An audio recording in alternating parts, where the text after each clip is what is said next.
Recording is on.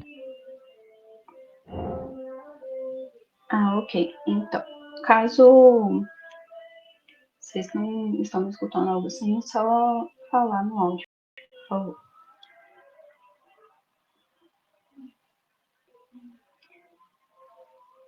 Então, primeiro vamos começar com sistema tegumentário.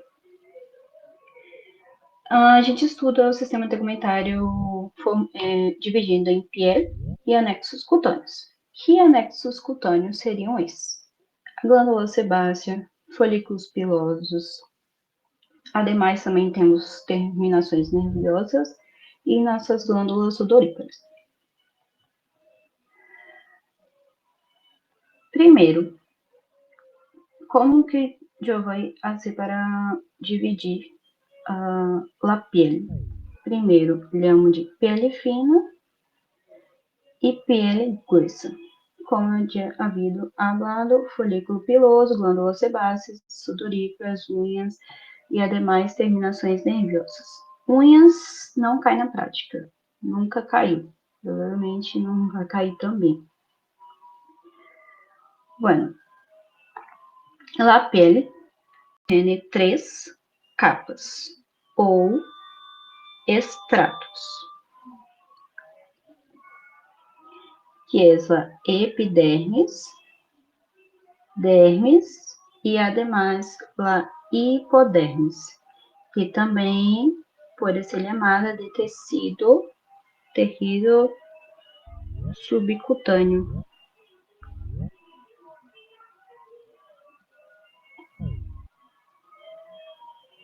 A epidermis contém um epitélio plano estratificado queratinizado.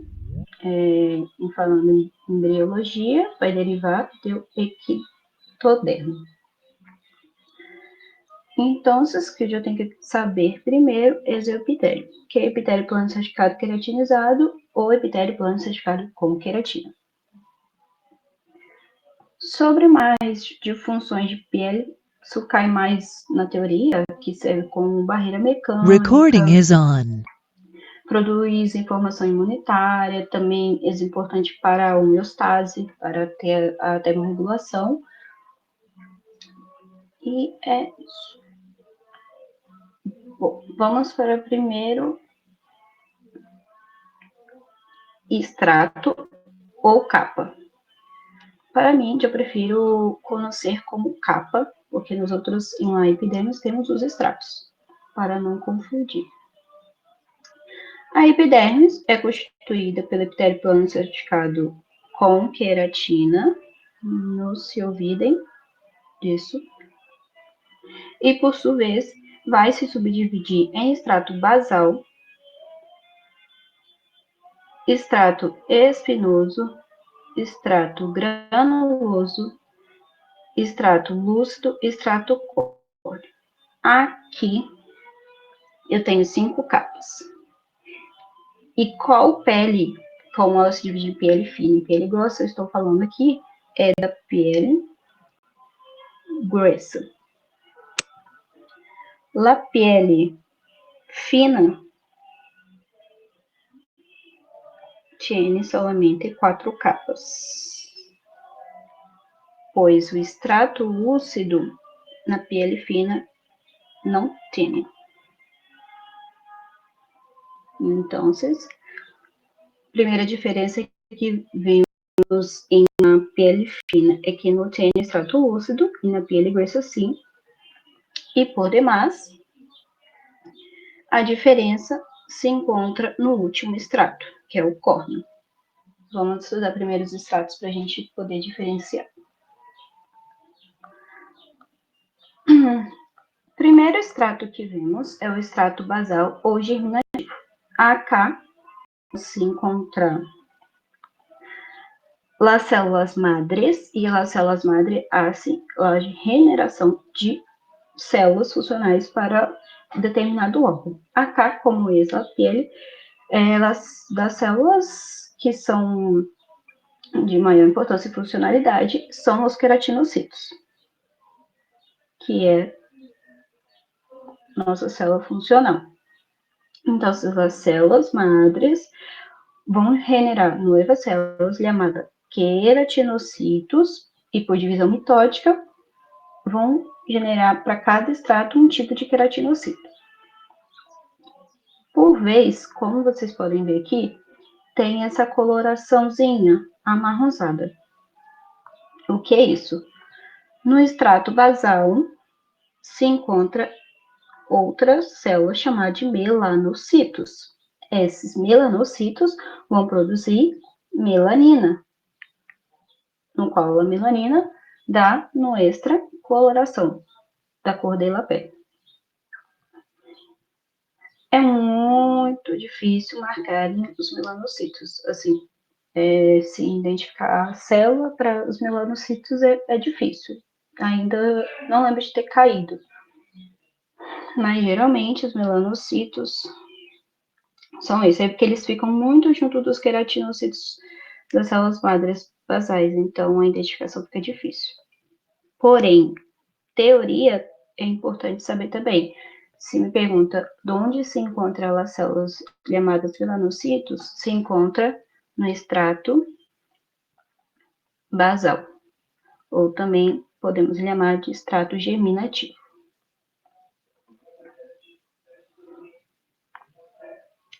Como vocês podem ver, o extrato basal só tem mais ou menos uma hileira de células. É mais delgada em relação aos outros extratos. Depois, o extrato basal. Acá nós estamos estudando de Barro para Ariba. O extrato espinoso tinha esta característica, o nome é chamado de espinoso, por apresentar os queratinocitos em forma de espinas. Então, acá os queratinocitos vão se chamar queratinocitos espinosos. E aqui vão apresentar múltiplas invaginações citoplasmáticas. Essas múltiplas invaginações citoplasmáticas, ou espinas, que dá o nome do extrato, essas aqui, ó, se chama desmossoma. Pode ser uma estrutura a ser marcada. Pode cair. Diagnóstico de estrutura, que forma esses caminitos de espina, desmossoma.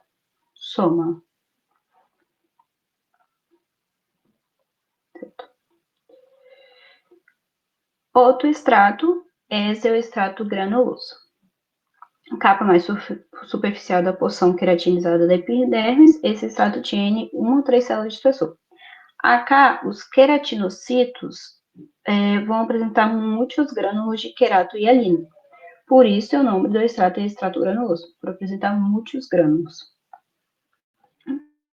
Acá podemos ver o núcleo do queratinocito e por fora vários granulocitos assim.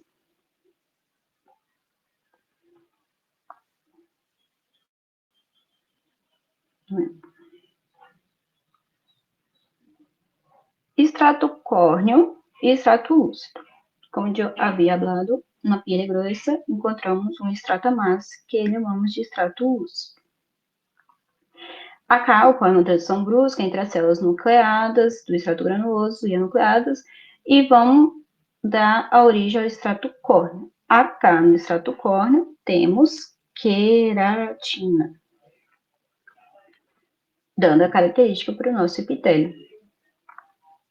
É um espessor mais variável, por quê? Variável, porque eu posso encontrar camadas mais ou menos assim de queratina, e podemos encontrar, por exemplo, aqui, mais assim, mais fina, ou assim.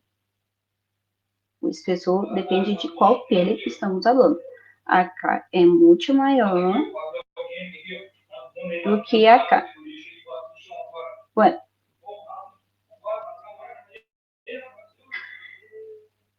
E o extrato lúcido, normalmente observamos bem na pele grossa. Então, consideramos que a pele gruesa que só tem um extrato lúcido. É um extrato bem marcado. A coloração dela é bem basófila, dependendo da tinção, ou acidófila, mas ela vai ser bem marcada, que é esse extrato aqui. Na pele gruesa, esse extrato se encontra entre o extrato granuloso e entre o extrato córneo, que é esse extrato lúcido.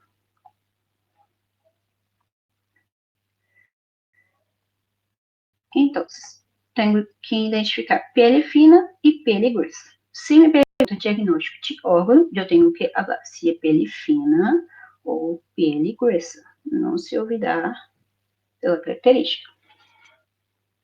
Bom, acá é uma pele gruesa. Aqui vemos o extrato lúcido.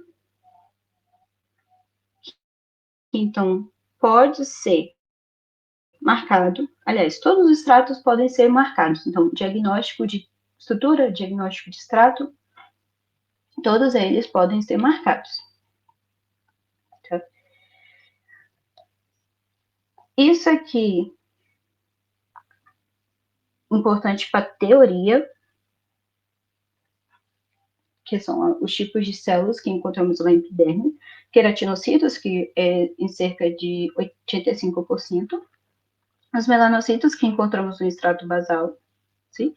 Células de Langer, que são células apresentadoras de antígenos, ou seja, vão atuar em uma resposta imunitária, e as células de Merkel, que são associadas com terminações nervosas sensitivas, que logo vamos falar deles mais abaixo. Então, AK sem extrato lúcido, pele fina. AK com extrato lúcido, pele gruesa, e a diferença do extrato córneo é muito maior. Outra coisa que eu tenho que mirar para a identificação de órgão é que uma pele fina eu vou ter folículos pilosos e glândulas sebáceas. Então, se assim, acá, determine o órgão pele fina. Por quê? Primeiro, extrato córneo está mais delgado, não tinha muita queratina. E outro, essa estrutura que vemos acá se chama folículo piloso. E essa estrutura chamamos de glândula sebácea. Esses dois são um dos anexos cutâneos que vemos em la epidermis, quer dizer. Bueno, então, de alerro-se para identificar qual tipo de pele fina. Porque la pele gruesa nós outros vamos encontrar em palmas de las manos e planta de los pies. Então, nessa região que nós observamos, não temos folículos pilosos, não temos pelos em las palmas das mãos e planta dos pés. Na parte dorsal, sim, pero, então, se eu não tenho, já sei que você está tratando de pele gruesa. Se eu não tenho, que folículo piloso, principalmente. Certo? Bom, aqui vamos para a segunda capa, que é a dermis. Por sua vez, a dermis estudamos como dermis papilar e dermis reticular. A dermis papilar é a capa mais superficial e está composta por tecido conjuntivo laxo. Lembra, quando o interríduo fundamental estava estudando tecido fundamental, e em tecido conectivo, por sua vez, né, pela divisão do tecido fundamental. Nós outros teríamos a classificação do tecido conjuntivo laxo. E este tecido conjuntivo laxo se encontrava onde? Ao redor dos vasos sanguíneos, ademais por onde? Debaixo de los epitelios. Então, acá eu sei que eu tenho meu epitélio, então, automaticamente, outro terreiro que eu vou encontrar por debaixo, justo a ele, é esse tecido conjuntivo laxo. Então, se lá dermis papilar está formado por tecido conjuntivo laxo, é relativamente delgada em relação à dermis reticular, e acá, na dermis papilar, podemos encontrar duas estruturas que podem ser perguntadas, que é a cresta epidérmica e entre elas, acá, papilas epidérmicas. Papilas por estar presente na dermis papilar. Então, aqui tá falando, as papilas se complementam com o que parecem protuberâncias similares a epidermes, chamadas de crestas ou epidérmicas ou crestas interpapilares, que são exatamente aqui. Crestas, papilas. Papilas, papilas. Cresta, que acreditas que são essa evaginação da epiderme. A invaginação ficar indo para baixo. Se fosse invaginação, seria subindo. Então, podem marcar essas estruturas. Aqui, na verdade, né? Porque crestas, papilas. Então, mais ou menos acá, eu defino que é dermis papilar. E para baixo, eu tenho dermis reticular.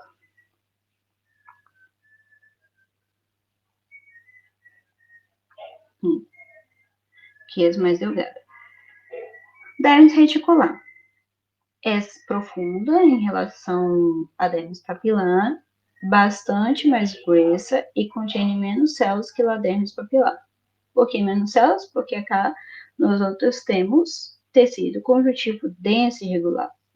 O outro tipo de tecido que encontramos na dermis reticular é o tecido conjuntivo denso e irregular. Então, esse dermis reticular é esse tecido que eu encontro. Conjuntivo denso e irregular. Tinha menos células e tinha mais o quê? Mais fibras de colágeno tipo 1. Então, vamos passando. Aqui eu encontro que capa? Epidermis.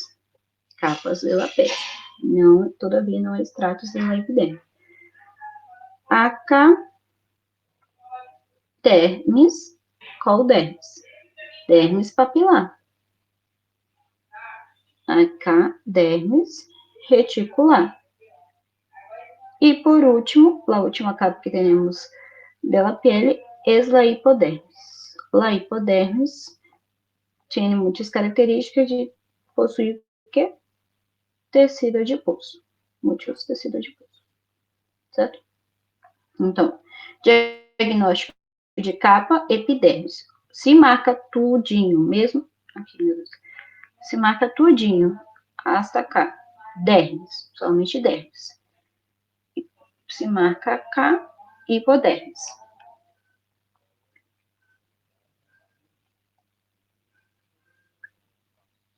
Bom, aqui é um folículo piloso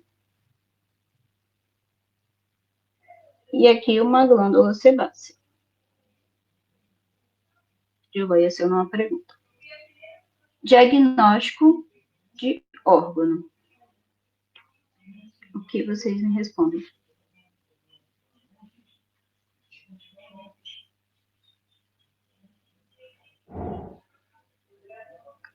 Pele fina, exatamente.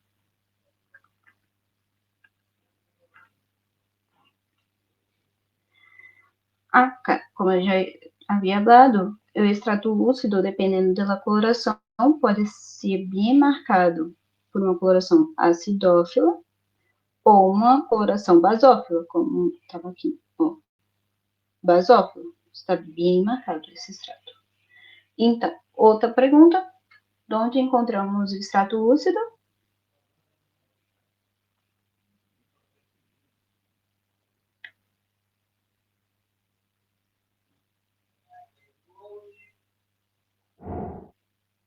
Pele gruesa.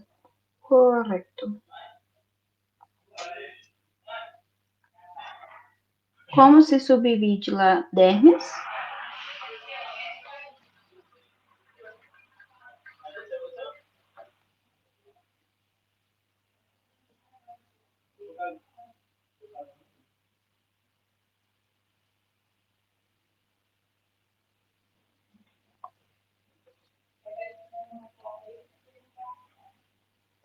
Dermis papilar, papilar e reticular.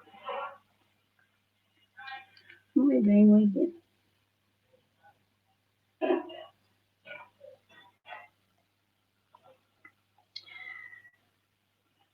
Anexos cutâneos. Como já havia dado, os anexos cutâneos são nossos folículos pilosos, nuestra glândula sebácea, nossas glândulas sudoríparas, e por outra vez a inervação da pele, que aqui temos terminações nerviosas. Primeiro vamos um ratito. Depois eu vou compartilhar outro material que tem mais completinho sobre a questão dos anexos cutâneos. Mas, por enquanto eu vou falar aqui. Bom, os folículos pilosos, botem na cabeça de vocês, sempre vão estar em associação com uma glândula sebácea.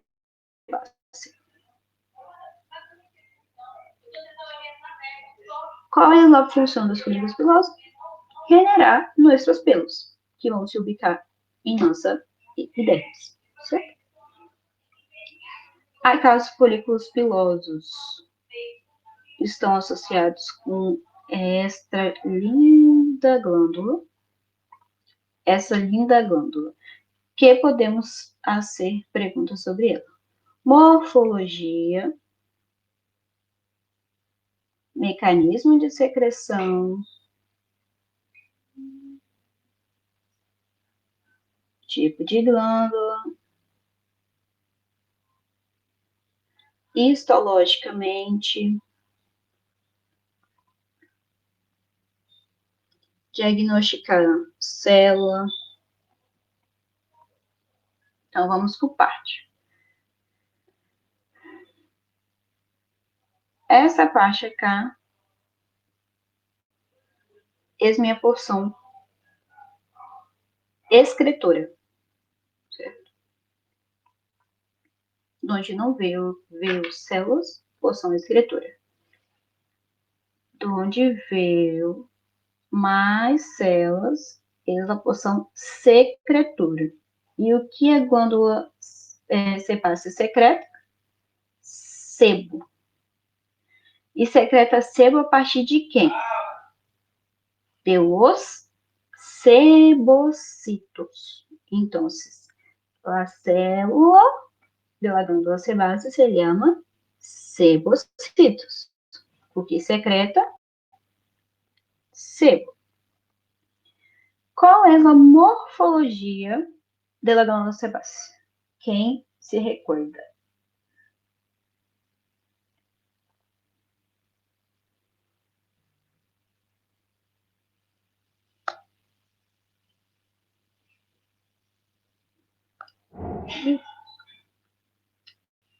Simples assim, não, ramificada. Exatamente. Vou fazer umas anotações aqui. Então, morfologia. Simples. Assinar. Ramificada. Ou glândula. Assinar. Simples. Ramificada. Por quê? Simples possui apenas um conduto. Ela não é composta por ter um conduto. E ela é assino, porque os assinos, lembram, assemelhavam-se como uma laranjinha, uma naranja pela metade, cortada assim. E ramificada, pois assim, estas ramificações.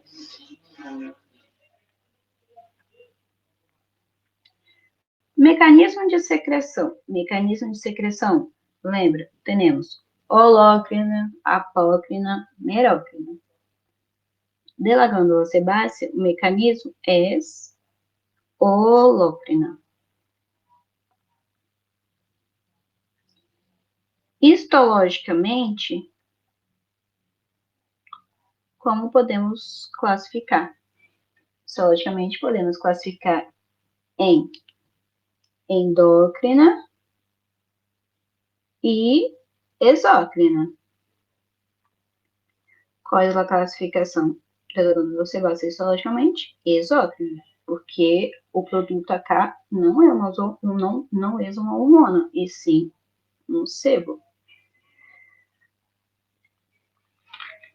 Então, determine a estrutura assinalada, glândula sebácea. Determine a morfologia da estrutura assinalada ou da glândula, assinar simples ramificada.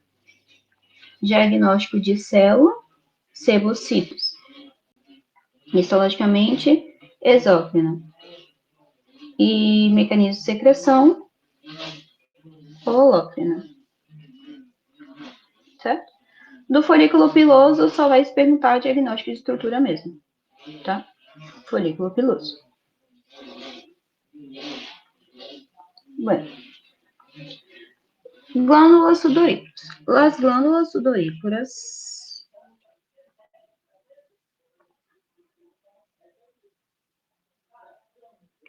vão se dividir em apócrina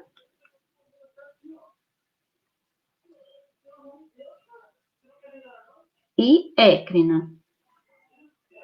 Tá? Temos diferenças aqui. Na apócrina, a luz pela glândula vai ser mais ampla e da écrina mais cerrada.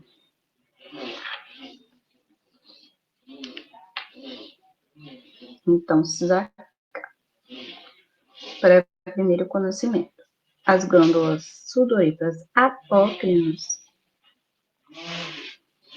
têm uma luz mais ampla, sim, muito maior que essa, por exemplo, que está mais cerrada.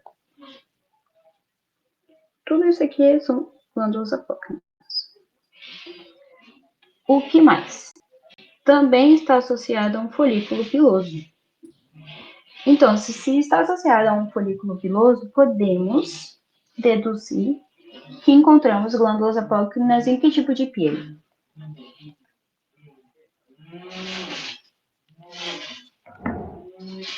Pele fina, exatamente. O que necessito saber sobre a glândula apócrina? Morfologia. Qual é a morfologia? Tubular, simples, enrolhada.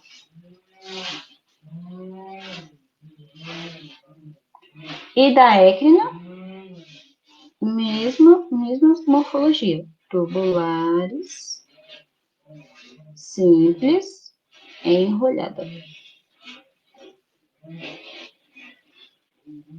A écrina não associa a um folículo piloso, então onde eu vou encontrar glândulas écrinas e uma pele gruesa.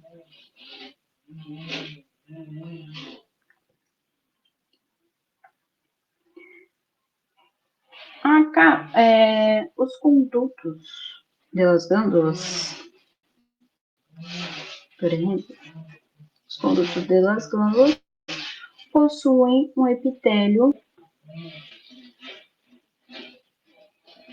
estratificado cúbico. Pode perguntar? Tem mais coisas importantes para perguntar, ok? Mas já fiquem sabendo que se bota uma porção condutora, aí eu quero ver uma porção condutora, que isso aqui todavia não é. Por exemplo, e bota assim, né? Estratificado cúbico, aí vai ser porção condutora, ou conduto excretor, dependendo da pergunta. Da écrina, a mesma coisa. O que muda realmente acá é o tipo de luz. A luz da própria é mais ampla e da écrina mais cerrada. Deixa eu ver acá para ver se tem outra.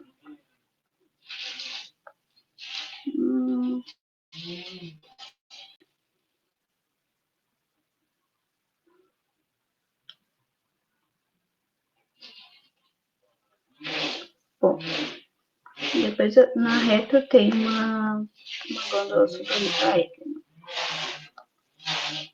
Bom, por último, nós temos a inervação da pele.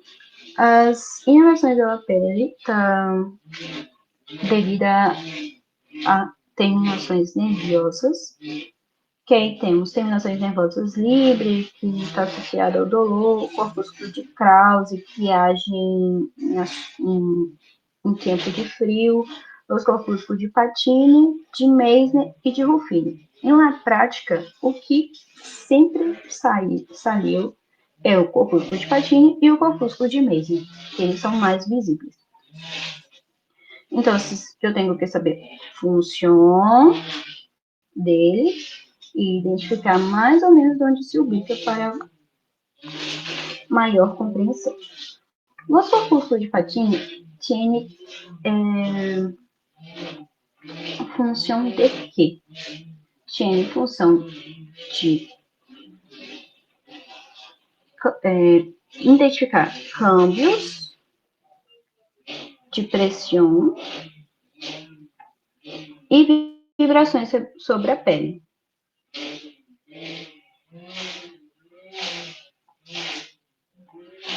Os corpúsculos de Pacini se assemelham a uma cebola pela metade, sabe? Que fica os arozinhos em espiral. E lá funciona essa. Câmbios de pressão e vibrações sobre a pele. Então, se me sai diagnóstico e estrutura, corpúsculo de Pacini. Ou determina a função da estrutura estrelada, câmbios de pressão e vibrações sobre a pele. Os corpúsculos de Meissner se recuerda que acá é uma cresta epidérmica e acá uma papílula epidérmica. Então, os corpúsculos de Meissner estão encontrados em papilas dérmicas e especificamente aonde? Na dermis papilar. Aqui o corpúsculo de Pacini eu vou encontrar na hipodermis e também depois eu ver na dermis reticular. Acaba, podemos ver o tecido adiposo. Então, depois encontramos na hipodermis também. Os corpúsculos de Meissner vão estar encontrados nas papilas dérmicas. Este é um corpúsculo de Meissner. Este também esse é um color mais rosado que a dermis. Na dermis papilar é um pouco mais claro e o corpúsculo de Meissner por estar ali entre as papilas dérmicas, aí eu já vou saber que um mês, né? Não patine, porque não está na hipodermis e inadermis reticular, quer dizer. Aí qual é a função do corpúsculo de Meissner? É sentir sensações tátiles, leves. Por exemplo, quando alguém lhe toca no braço, por exemplo, bem leve, esse corpúsculo de Meissner que está sendo exaustivo. Os corpúsculos de Ruffini também podem ser uns receptores térmicos, tanto o corpúsculo de Krause quanto o corpúsculo de Ruffini podem ser receptores térmicos sensíveis. O Ruffini é mais sobre o calor, Krause é sobre o frio. E o corpúsculo de Ruffini também tem questão de sensíveis a estiramento e tensões sobre a pele. Mas, visivelmente, Ruffini, por exemplo, cá não é. Então, o que mais sai? Corpúsculo de Patini, corpúsculo de Meissner. Aqui. Corpúsculo de Meissner, então, diagnóstico e estrutura, corpúsculo de Meissner.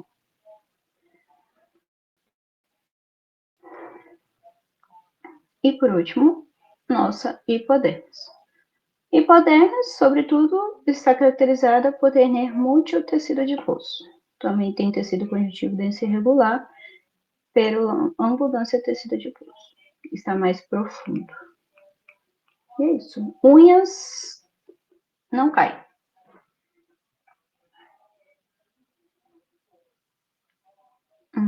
Deixa eu ver se tem mais alguma coisa. Alguma dúvida?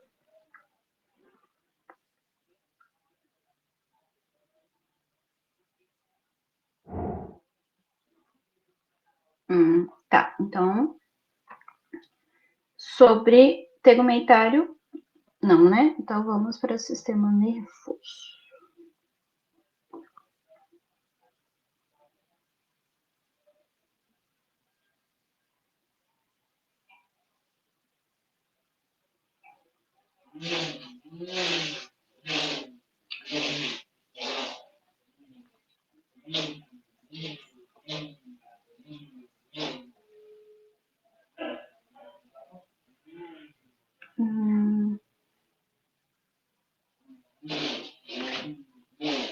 Ainda não está aparecendo a projeção, né?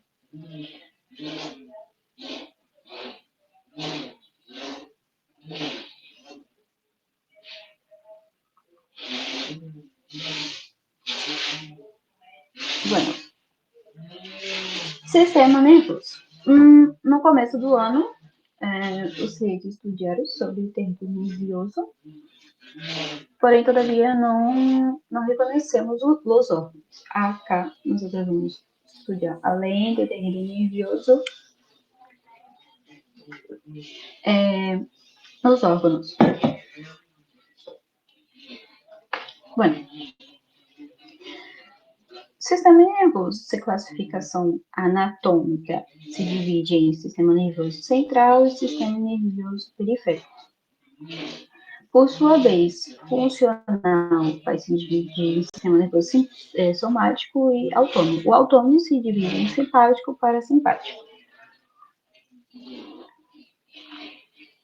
Sistema nervoso central, vamos estudar o cérebro, medula final e cerebelo. Do sistema nervoso periférico, eu vou estudar os gânglios e os plexos nerviosos. Bom, como está formado nosso tecido nervoso? Está formado por neuronas e células de glia. Células de glia são células de sostém. Qual é a estrutura básica e funcional de nosso sistema nervoso? Essa neurona. Função dela? Sinapses, transmitir sinais elétricos ou sinais. Na minha prova caiu função da neurona. Era para identificar a neurona e perguntou demais sobre a função. Então, qualquer função a ser sinapses de informação. De forma resumida.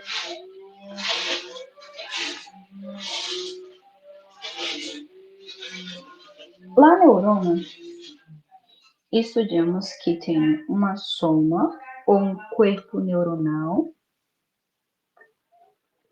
um núcleo e invaginações chamadas de dendritas. Por sua vez, apresenta uma prolongação, e essa prolongação chamamos de axon. Neles podemos possuir células de Schwann em sistema nervoso periférico e oligodendrocitos no sistema nervoso central, que tanto em periférico ou em central vão produzir a mielina, a variant mielina, que faz essa proteção. Teoria, tá? Identificar partes da neurona, teoria, explicar, vamos se ver. Aqui é uma neurona. Que tipo de neurona? Uma neurona multipolar. Pois as neuronas se classificam em unipolares, bipolares e multipolares. Por que elas se classificam assim? Porque a neurona unipolar tem uma prolongação como havia dizidos, seria o axon. Então ela se divide, essa terminação se divide em uma só parte. Aqui é meu corpo celular. E eu só estou saindo dele uma prolongação. Então eu chamo de unipolar. Para a teoria, é bom saber desenhar, se não me falha a memória, caiu na primeira parcial para desenhar uma neurona. E identificar as partes e de onde podemos encontrar os tipos de neurona. Neurona bipolar, por exemplo, podemos encontrar em sentidos, nossos sentidos como tato, olor, olfato, no caso, né? Em neuronas multipolares. Elas têm mais de 2 prolongações e um só axon, no caso. Esse aqui tem 2 prolongações e um axon reto. Teoria. Aqui, por mais do que eu tenho que identificar, é uma neurona. Como eu identifico uma neurona na prática? Ela, para mim, é uma célula mais piramidal do que o restante das células gliais. E as neuronas eu só vou encontrar na substância gris, independente de qual órgão eu esteja falando. Gente, vocês vão ouvir um barulho de uma máquina aí, tá? Porque estão contando ganho aqui ao lado. Mas enfim. A substância gris, então, está determinada pela presença das nossas células funcionais, chamadas de neurônios. Diagnóstico de célula, neurônio. Diagnosticação da célula marcada, sinapses de informação. Bom, tipos de sinapses. Paráquina, autóctona, endócrina, teoria, tá? Então, vamos estudar sobre dividir o sistema nervoso central e sistema nervoso periférico. Que tipos de células encontram no sistema nervoso central e que tipo de célula encontramos no sistema nervoso periférico? No sistema nervoso central encontramos astrocitos, oligodendrocitos, microglia e epidemocítos. Elas são nossas células gliais que dá sustém e ademais têm outras funções. E no sistema nervoso periférico também é uma de células gliais, porém tem outras funções dentro do sistema. Bom, vamos por parte. Os astrocitos são células gliais com núcleos redondos claros, sempre está cerca de um vaso sanguíneo. E os oligodendrocitos têm um núcleo mais pequeno e escuro. A gente chama que dá um aspecto de um ovo frito. Bom, só para identificar aqui, os astrocitos têm um núcleo redondo e bem maior. E claro, qual é a função do astrocito? Também tem que saber. Vai dar proporção a sustento físico e metabólico das nossas células funcionais, que são as neurônios. Está mais acerca do vaso sanguíneo, como eu tinha falado. E tem outra função, que é formar barreira hematoencefálica.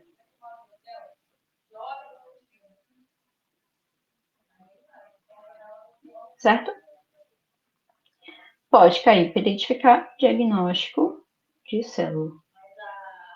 Ou diagnóstico ou determine função da célula celular, formar barreira hematoencefálica e sustento físico às neurônios. Núcleo grande e mais claro. Nossos oligodendrocitos têm um núcleo menor e mais o que? Oscuro do que nos astrocitos. Qual é a função? Formar vaina de mielina, de onde? Do sistema nervoso central. Ok. Função dos oligodendrocitos. Deixa eu ver. Se assemelha a o quê? Um ovo frito.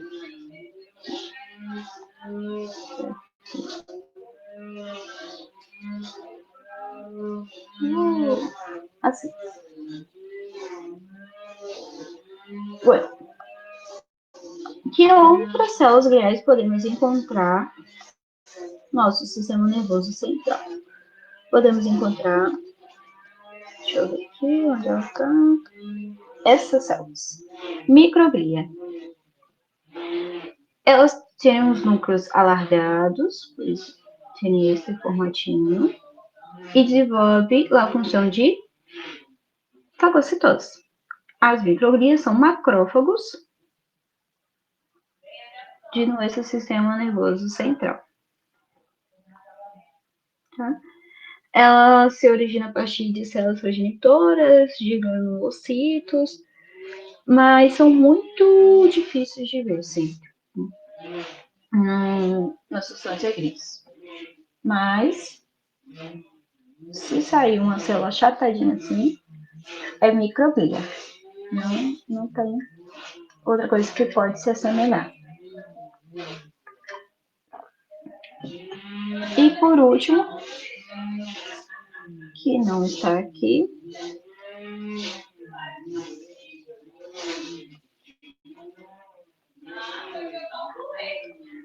é a última célulazinha que chamamos de epidemocitos. Os epidemocitos, ele formam um revestimento epitelial dos ventrículos, do encéfalo e do conduto espinal. Aqui, todavia, é um conduto espinal. Vai ter só uma capa de células cúbicas ou cilíndricas, dependendo, dá uma impressão de ser um epitélio, mas não é. E ele faz o quê? A formação de plexos coroides. E esses plexos coroides, no nosso sistema nervoso central, faz o quê? Produção de quê? Líquido céfalo-raquidiano, tá? Mas como lá na substância gris não encontramos, nessa imagem aqui, não encontramos os epidemocitos, eu mostrei no órgão da medula espinal, no conduto ependimário, tá? Bom,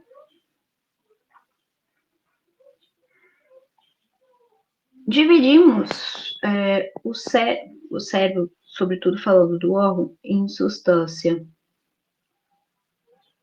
gris e substância branca. E os outros órgãos também. Mas vai depender da proporção que se encontra. O que eu encontro na substância gris? Neurônios. Aqui. Eu vou encontrar neurônios e células gliais. Aí, dependendo de qual células gliais, aqui seria um astrocito, a célula menorzinha, oligodendrocito, tá? Microglia, aqui tem uma neurona. Já na substância branca, não existem neurônios. Ai, Deus. Não existem neurônios. Eu vou entender o quê? Neuropilo, que são prolongações. Prolongações de quem? Dos axons, tá? Então, todo esse tecidinho aqui, que tá formando tecido nervioso da substância branca, é neuropilo. Dá um aspecto de fibras, né? São os neuropilos. E vamos encontrar, ademais, também células gliais.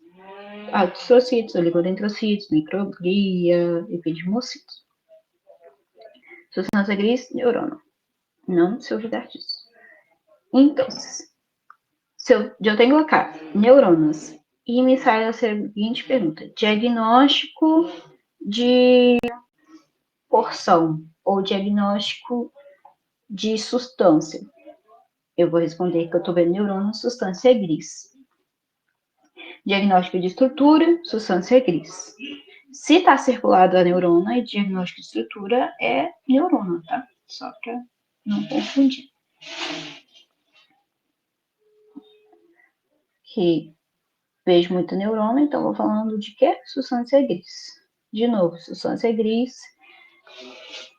Se cai esse aqui, se marca essa estrutura, neuropilo. Né? Bom, o sistema nervoso periférico, eu tenho células gliais também. Sistema nervoso periférico, não vou ter tantas células mutantes igual o sistema nervoso central, mas as mais importantes são as células satélites de Schwann e aqui também as entéricas. Já vou explicar sobre as entéricas. As células entéricas são o quê? Nossos plexos, sobretudo sobre o intestino, quem se lembra? Plexo submucoso de Meissner e plexo mientérico, como o próprio nome das células entéricas diz, plexo mientérico de Auerbach. As células entéricas são o plexo de Auerbach e o plexo de Meissner, tá? Não esqueçam que pode ser que caia para identificar um plexo de Auerbach e vocês não entenderem nada. Por quê? Tipo assim, ué, por que tá aqui se a gente estudou isso lá no sistema digestivo? Porque as células gliais entéricas que formam nossos plexos nervosos. Bom, vamos para os órgãos, sobretudo para fazer a identificação deles. A disposição da substância branca é interna, aqui, e a substância gris, periférico. Histologicamente, como podemos ver? O cérebro, as circulações e os surcos são maiores, eles são maiores, porém em menores quantidades que o cerebelo, que depois eu vou mostrar em mais cerebelo. Substância gris, periferia, substância branca, interna. Tinha um câmbio de coloração também, viram? se tenho algo mais na periferia, eu estou levando substância gris. Então, pode sair aqui, e ademais, vou ter quem? Neuronas. Se sair aqui, diagnóstico de estrutura, substância gris. Ou se me sai uma imagem assim, vai me perguntar diagnóstico de órgão, diagnóstico de estrutura, tá? O cérebro. O que eu preciso? As capas da corteza cerebral, sobretudo da substância gris, a gente se divide em 6 capas compostas de neurônios, que vai apresentar uma morfologia única para cada capa particular. Por exemplo, capa molecular, granulosa externa, piramidal externa, granulosa interna, piramidal interna e multiforme. Preciso de identificar essas imagens, essas capas, aliás, na prática? Não. Na prática, não. Porque essas células vão se misturando, então acabo vendo só mais um tipo de capa do que outras. Por exemplo, a capa granulosa apresenta muitas células. É onde tem mais células e na piramidal também. Eu vou apresentar neurônios piramidais em maiores quantidades e vão se misturar. Então, eu consigo fazer a identificação de cada uma como está assim esquematizado. Aqui. A primeira capa que temos é a capa molecular, que sempre tem menos células do que a granular externa e a piramidal. Tipo, olha como elas se fundem uma só. Então, não sei até dizer onde é a capa piramidal externa, até onde é a capa piramidal interna. E a multiforme molecular são onde tem menos células. Mas não se apeguem a isso. Porém, eu tenho que pelo menos citar essas capas, se, por exemplo, ok? Cai. Cite as capas da corteza cerebral. Aí você vai lá, capa molecular, capa granulosa externa, capa piramidal externa, granulosa interna, piramidal interna e multiforme. E também teoria. Tá? Então, aqui, substância branca. Não vou encontrar neuronas. Substância gris, sim, neurônios. Ó, já até dá uma diferenciada, porque tudo isso aqui são neurônios.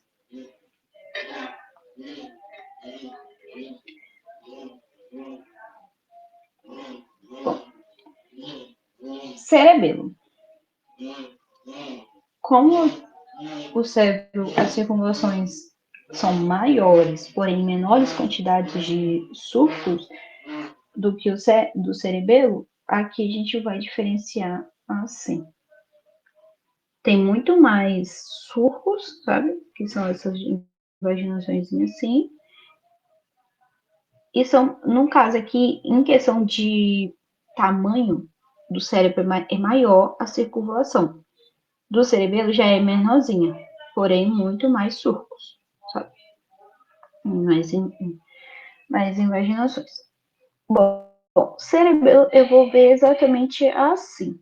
Também vai se disponer em uma substância branca interna e uma substância gris periférica, tá? Aqui, tudo isso aqui é substância branca. Tudo isso aqui, substância gris. Aqui já tá diferente, ó. Aqui já mudou a coloração. Até aqui, substância gris. Isso aqui, substância branca. O cerebelo tinha somente 3 capas. Tá? Do que eu te falava, o cerebelo tem numerosos sulcos, só que as circunvalações são mais pequenas do que do cérebro. São mais curtitas, né? Do que do cérebro que maior. Acá no cerebelo, substância gris periferia do mesmo jeito, substância branca interna, tem 3 capas. No cérebro são 6, cerebelo 3. Pode ser pergunta de exame de teoria. Diferencie o órgão no cérebro do cerebelo. Aí como vocês vão fazer? De que um tem 6 capas, outro tem 3 capas, as neurônios se identificam com os tipos de capas, e assim vai. Como na corteza cerebral também a primeira capa é molecular, porém a segunda capa se chama capa de células de Purkinje. Por quê? Porque exatamente encontramos essa neuronazinha assim em forma de célula de Purkinje. Aqui é uma neurona multipolar, porém chamamos de célula de Purkinje. E capa granulosa, onde tem mais abundante número de células. Sim? Tem que saber identificar. A K em cerebelo, sim. Em cerebelo já dá para identificar. Por quê? Em um meio eu vou encontrar quem? Capa de células de Purkinje. Por debaixo, capa granulosa. E por arriba, capa molecular. Então, diagnóstico de capa, capa molecular. Diagnóstico de capa, capa de células de Purkinje ou capa de neuronas de Purkinje. E a capa granulosa. Assim, por exemplo. Se me sai uma imagem assim, tipo de perguntas. Diagnóstico, órgão, cerebelo. Diagnóstico de capa molecular. Aqui, onde eu tenho as neuronas de Purkinje, capas de células de Purkinje. E por último, capa granulosa.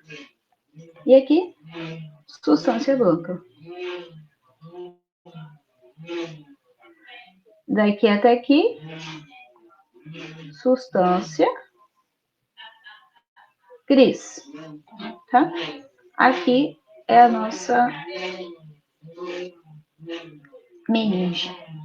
Tudo isso aqui seria a nossa meninge.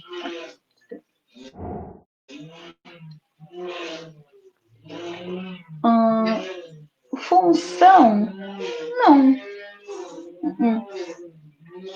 Mas identificação mesmo. De qual capa que seria do cerebelo. Ou o órgão. Bueno, aqui já temos outro tipo de coloração. Aí aqui está bem marcado as capas das neuronas de Purkinje, capa molecular que está menos quantidade de células, capa granular, muitíssimas células. Outro órgão, medula espinhal. Medula espinhal, se eu ver uma estrutura assim, em forma de mariposa ou borboleta, é medula espinhal. A medula espinhal, lembra, a disposição do cérebro e cerebelo, a substância gris era a periferia e a substância branca internamente. A carga na medula espinhal já é diferente. A substância branca se queda na periferia e da substância gris internamente. Cuidado para não confundir isso. Anatomicamente, a gente estuda essa posterior, anterior. Aqui, não. Só identificar que substância gris está internamente. Substância gris eu sempre vou encontrar aqui que célula? As neuronas, tá? Independente de óvulos, substância gris, neuronas. Neuronas, neuronas, neuronas. Aqui, como eu tinha falado lá em cima, a substância nervosa central tinha os epidimocitos. E os epidimocitos vai revestir quem? Os ventrículos e formar plexos coroides. E por tudo também vai revestir quem? O conduto da medula espinhal. Esse conduto aqui se chama de conduto ependimário. Não é condutíleo, não é, é conduto, tá? Conduto ependimário. Esse é o nome correto de chamar. Ele vai estar exatamente no meio, no centro da medula espinhal. No meio aqui da substância gris. Substância branca. Diagnóstico de órgão. Medula espinal. Diagnóstico de estrutura. Conduto ependimário. Tá? É isso. Las meninges teremos 3. Pia madre, aracnoide e dura madre. A dura madre está em contato com o crânio, sim. Ele está protegendo o crânio. A aracnoide está entre a dura madre e a pia madre já vai estar em contato com a corteza cerebelosa ou corteza cerebral. Bom, aqui temos essa capa mais firme, que é a dura madre, porque ela tem que revestir o crânio, né, o osso. Aqui, então, ela tem que ser mais firme. Essa é a dura madre. Aqui é minha corteza cerebelosa, cerebral, quer dizer. E por cima eu tenho que a pia madre. Entre a capa dura madre e pia madre, temos a capa aracnoideia. Na capa aracnoideia, nós temos o espaço subaracnoideo, certo? No espaço subaracnoideo, vamos encontrar vasos sanguíneos. E também tem aqui, igual a gente pode ver, um feixe nervoso. Então, se me marca essa estrutura K, eu vou responder o quê? Espaço subaracnoideo. Ele sempre vai estar composto por um vaso sanguíneo. Também pode aparecer, às vezes, um feixe nervoso. Né? Igual, como vocês podem ver aqui, ó, na legenda está escrito substância branca.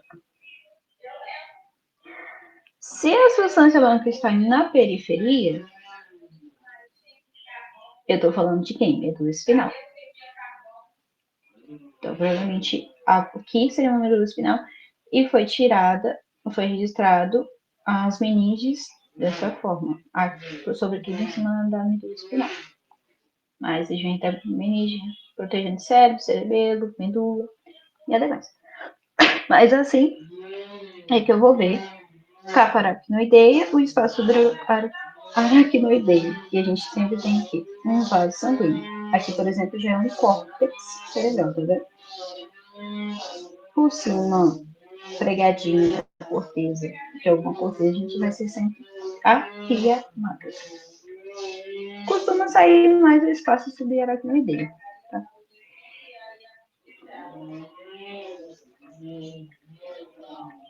Bom, sistema nervoso central estudamos. Então, cérebro, cerebelo e medula espinal. E no sistema nervoso periférico? Que eu tenho que saber de órgão aqui. O nervo periférico e o gânglio nervoso. O nervo periférico são asas de fibra nervosa unidos por um tecido conjuntivo. Essa perguntinha aqui, ó, como está formada uma fibra nervosa? Teoria. Bem importante saber.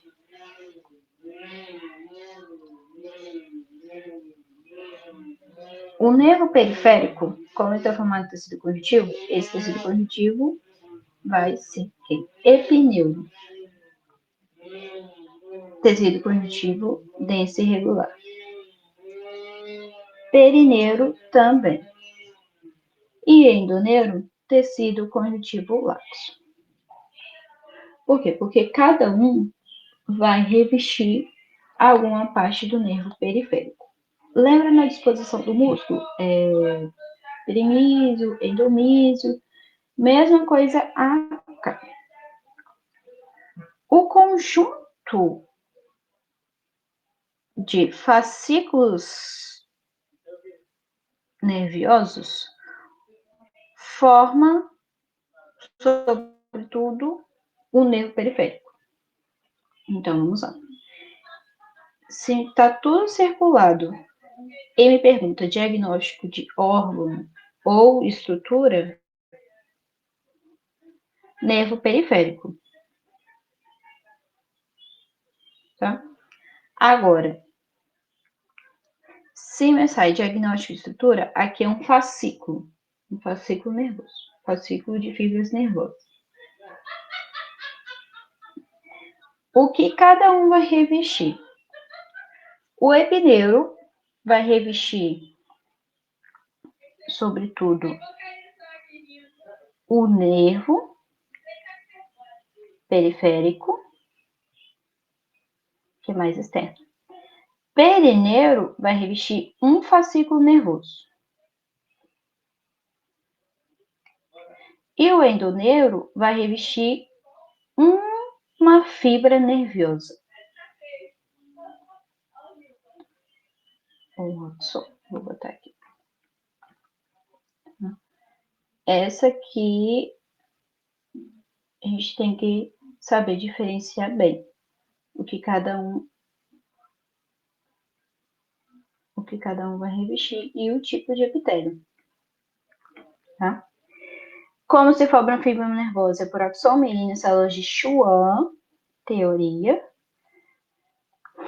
Então, perineuro, tecido conjuntivo denso irregular, epineuro, também tecido conjuntivo denso irregular, e endoneuro, que quase não se vê porque está revestindo uma fibrazinha nervosa, um axon. Eu sei que vai estar assim. E ok? Tecido conjuntivo laxo. Então, aqui eu tenho uma fibra nervosa. Essa fibra nervosa está revestida por endoneuro. Está revestida, então, por tecido conjuntivo laxo. A fibra nervosa do sistema nervoso periférico, eu vou possuir células de Schwann. E a célula Schwann no sistema nervoso periférico faz o quê? A produção de vaina de mielina. Então, esses espaços branquinhos é quem? Vaina de mielina. Tá? Aqui está o perineuro revestindo um fascículo. Então, essa disposição é uma fibra nervosa forma um fascículo nervoso e esse fascículo nervoso forma o nervo periférico. Nervo periférico não possui neurônios, ok? Nervo periférico, de novo, vai mirar neurônios. Nunca, nunca, nunca, nunca. Ah, Bruno, isso aqui não é uma neurona? Não, não é uma neurona. São axons, fibras nervosas que vão estar revestindo, que vai formar a vaina de mielina, esses espaços branquinhos, e esse conjunto vai formar um nervo periférico. Mas não vai possuir neurônios. Vai possuir células de Schwann, que vai estar produzindo essa aqui. Ok? Todos esses núcleozinhos que a gente vê são axons. Aqui, todos os núcleos observados são as células de Schwann, aqui nesse nervo. Então, aqui eu falei de sistema nervoso periférico. Falta quem? O gânglio nervoso. Gânglio nervoso, sim, tem neurônios. Que tipo de neurônios? Neurônios ganglionários estão em um gânglio. Se eu miro de lerro assim e ver uma neurona, meu diagnóstico de órgão vai ser gânglio nervioso, certo? Está revestido por uma cápsula. Aqui não estudamos como perineuro, endoneuro e epineuro. Tá? O sistema nervoso periférico com o gânglio nervoso, essas neuronas ganglionares, células ganglionares, vai estar rodeada por quem? Célula satélite. Sempre ao redorzinho assim, das neurônios ganglionares, vai ter uma célula satélite. Célula satélite apresenta uma função de quê? Aislamento elétrico. Ok? Célula satélite, neurona ganglionar. Então, AK, diagnóstico de órgão, gânglio nervoso. Pode sair como ao redor do neurônio ganglionar pode sair, célula satélite, pode perguntar diagnóstico de célula, ou aqui, neurônio ganglionar.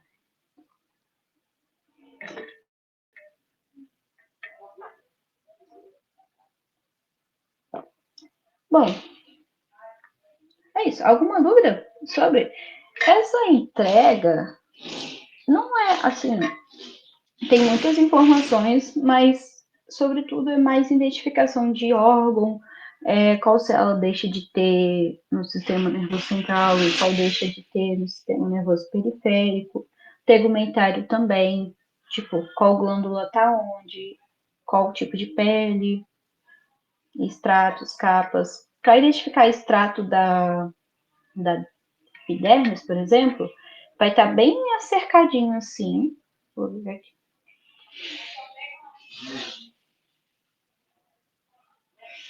Por exemplo.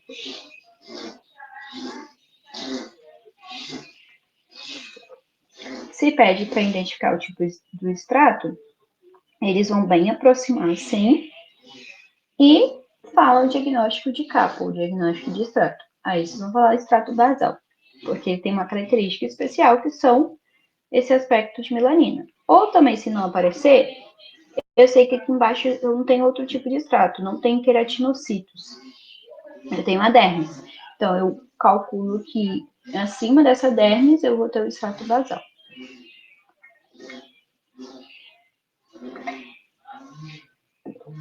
Certo? Tem alguma dúvida? Eu vou mandar reto para vocês.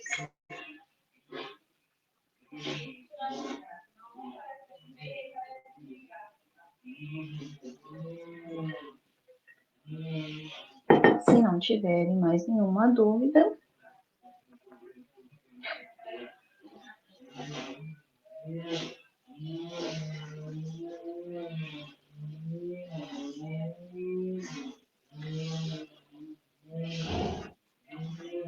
bom, pessoal, é isso então.